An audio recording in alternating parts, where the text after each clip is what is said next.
Ready.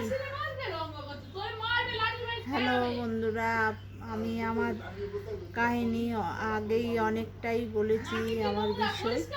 তো spinal cord surgery যাদেরই হয়েছে তারাই জানেন যে কেমন পরিণতি হতে পারে আর কতটা মেডিসিন চলে।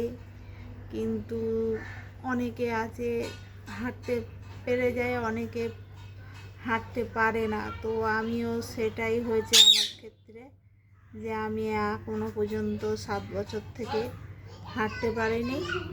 আবার 1 বছর হয়ে গেল, আবার একটা অপারেশন হয়েছিল। তো ওটা ব্রেনের সার্জারি ছিল।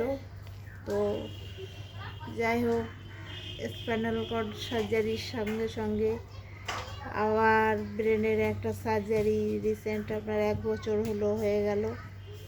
তো এখনো পর্যন্ত কোনো রিকভারি হয়নি। প্লাস লেফট সাইডের পাটা আমার একটু মানে কমজোরিটা বেশি। লেফট সাইডের পা একটু সোজা করতে পারছি না। আর বাড়ির সবাই হেল্প করে, তাও কোনো মতেই আমি দাঁড়াতে পারছি না। তো হুইল চেয়ারে নামাতে গিয়েও অনেকবার আমি পড়ে গেছি। তো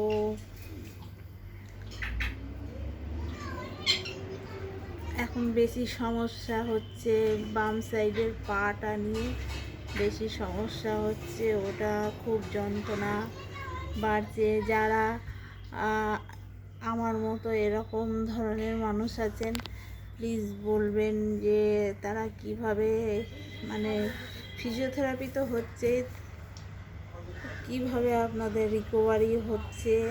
তো আমি তো অনেক ভিডিও দেখেছি, তো এখনও দেখি।